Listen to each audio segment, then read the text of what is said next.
Londres 1888, noche húmeda, faroles de gas, callejones estrechos y un barrio donde la pobreza se pega a la piel. Whitechapel no era un lugar para pasear, era un lugar para sobrevivir. Y en ese escenario, alguien empezó a matar de forma repetida, dejando una firma de terror que la ciudad no supo cómo frenar. La pregunta que sigue viva más de un siglo después no es solo quién lo hizo, es cómo pudo hacerlo tantas veces y desaparecer, como si la niebla lo hubiera tragado. Para entender el caso hay que entender el contexto. La era victoriana tenía avances, lujo y orgullo imperial, pero también barrios enteros hacinados, sin higiene, con trabajo precario y violencia cotidiana. Whitechapel era uno de esos lugares donde la policía llegaba tarde, los testigos desconfiaban y la prensa buscaba titulares. En medio de ese caos, varias mujeres que vivían en la marginalidad se convirtieron en víctimas. Confirmado, en 1888 hubo una serie de homicidios en la zona. Probable que al menos algunos fueron obra de la misma persona. Y desde el inicio, el miedo se contagió rápido, porque el patrón parecía repetirse. La primera muerte que suele incluirse en la historia de Jack el Destripador ocurre a fines de agosto de 1888. Después, en septiembre, la situación se acelera y la tensión explota. Lo que la policía encuentra en las escenas es inquietante. Ataques nocturnos, en espacios públicos, con rapidez y con señales de una violencia que impacta incluso a agentes acostumbrados a lo peor. Sin entrar en detalles gráficos, los informes hablan de lesiones severas y de un nivel de mutilación que para muchos investigadores sugería experiencia con cuchillos o al menos una ausencia total de freno. Whitechapel empieza a sentirse como un tablero donde alguien juega con ventaja. La investigación arranca con lo que había: patrullajes a pie, interrogatorios, recompensas discutidas y un problema enorme: la falta de tecnología forense moderna. No había ADN, no había bases de datos, no había cámaras. El trabajo dependía de testimonios, horarios, huellas confusas, rumores, y Whitechapel estaba lleno de sombras y de ruido. Confirmado, la policía recibió muchas declaraciones. Probable que muchas eran incorrectas, contradictorias o directamente inventadas. La sensación era que cualquiera podía ser el siguiente, pero nadie veía al responsable con claridad. En septiembre llega el golpe emocional más fuerte para la ciudad. En una misma noche se registran 2 asesinatos con muy pocas horas de diferencia en puntos distintos del barrio. Para la opinión pública, eso cambia todo. Ya no se trata de un criminal aislado, se siente como un depredador que se mueve con confianza, que calcula rutas, que entiende la oscuridad y la rutina nocturna. Y aparece otro ingrediente: la presión mediática. Los periódicos compiten por cada detalle, publican teorías, señalan culpables, alimentan el pánico. Whitechapel deja de ser solo un barrio, se vuelve el centro de una pesadilla nacional. Y entonces, como si la historia necesitara un villano con nombre propio, llegan las cartas, misivas burlonas enviadas a la policía y a los diarios, firmadas como Jack. De ahí nace el apodo que inmortaliza el caso: Jack el Destripador. Confirmado, existieron cartas atribuidas al asesino y fueron publicadas o discutidas en la época.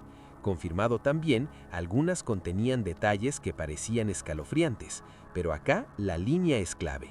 Probable que muchas fueron obra de imitadores, bromistas o gente buscando fama. Una de las más conocidas incluye un tono desafiante, como si el autor disfrutara el caos, y otra, todavía más perturbadora, llega con un pequeño paquete y una promesa de horror. El problema es que el mito se alimenta solo. Aunque fueran falsas, las cartas funcionaron. El asesino, real o inventado en papel, ya estaba jugando con la ciudad. Mientras tanto, la policía se fragmenta entre unidades, egos y límites. La metropolitana y la policía de la City tienen jurisdicciones que se tocan, se pisan, se discuten. La investigación se vuelve un laberinto de pistas que no llevan a nada. Hay sospechosos que aparecen y se desvanecen. Hay testigos que creen haber visto a un hombre con capa, un extranjero, un carnicero, un médico. Y en esa confusión surge una verdad incómoda. El asesino no solo atacaba a mujeres vulnerables, también atacaba a una institución que quedaba expuesta. cada nuevo crimen era una derrota pública para la autoridad. Con el tiempo, los investigadores y los escritores intentan ordenar el caso y separar lo firme de lo nebuloso. Aparece el concepto de las víctimas canónicas, 5 mujeres asesinadas entre fines de agosto y principios de noviembre de 1888, que muchos historiadores consideran parte de la misma serie. Confirmado, esas muertes ocurrieron y están documentadas en registros y prensa de la época. Probable que compartan autor por similitudes en lugar, horario y tipo de agresión, pero también existen otros homicidios alrededor de esas fechas que algunos incluyen y otros no. Esa discusión no es menor, porque cambia el perfil del responsable. Un asesino con 5 golpes precisos no es lo mismo que uno con una cadena más larga y desordenada, y ahí el misterio se vuelve más grande, no más chico. Llegamos al corazón del mito, las teorías sobre su identidad. Y acá hay que ser responsable. Ningún sospechoso fue condenado en su momento como Jack el Destripador. Lo que existe son hipótesis, algunas más sólidas que otras, construidas con documentos, suposiciones y a veces deseos de cerrar la historia a la fuerza. Una teoría apunta a un hombre con formación y cierta posición, capaz de moverse sin levantar sospechas. Otra señala a alguien del propio barrio, alguien que se camuflaja entre la miseria y conoce cada callejón. Entre los nombres que suelen aparecer en libros y archivos están Montague John Druitt, un hombre cuyo final trágico alimentó sospechas, Aaron Kosminski, vinculado a teorías modernas y polémicas, George Chapman, relacionado con otros crímenes, y también hipótesis más espectaculares, como conspiraciones que involucran a figuras de alto rango o artistas famosos. Confirmado, esos nombres fueron propuestos por investigadores posteriores y aparecen en debates históricos. Probable que algunos sospechosos hayan sido considerados por la policía de la época de forma informal o fragmentaria. Hipótesis que cualquiera de ellos fuera realmente Jack. La verdad es que el caso se volvió un espejo donde cada generación proyecta su propio miedo, al extranjero, al médico, al aristócrata, al vecino.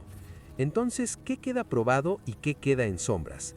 Queda probado que Whitechapel vivió una seguidilla de asesinatos en 1888 que generó pánico masivo, exposición mediática y presión política. Queda probado que la investigación tuvo límites enormes y que el asesino o asesinos nunca fue identificado de manera concluyente. Queda probado también que el nombre Jack el Destripador nació y creció gracias a cartas y titulares y que al menos parte de ese correo pudo ser un engaño que alimentó el fuego. Y queda el legado, no solo un expediente sin cerrar, sino una pregunta que incomoda. Cuando una ciudad es desigual y caótica, el horror encuentra escondites. A veces el misterio dura tanto que termina pareciendo inmortal, pero detrás del mito siempre hubo vidas reales, víctimas reales y una comunidad aterrorizada. Conclusión clara: los crímenes existieron, el pánico fue real y la identidad del responsable nunca pudo demostrarse con certeza. Reflexión breve: cuando la verdad no alcanza, el vacío lo llena la imaginación, y esa mezcla de miedo y morbo puede convertir un caso en leyenda. Si este caso te impactó, dale like al video, suscríbete al canal y contame qué teoría te parece más plausible y por qué.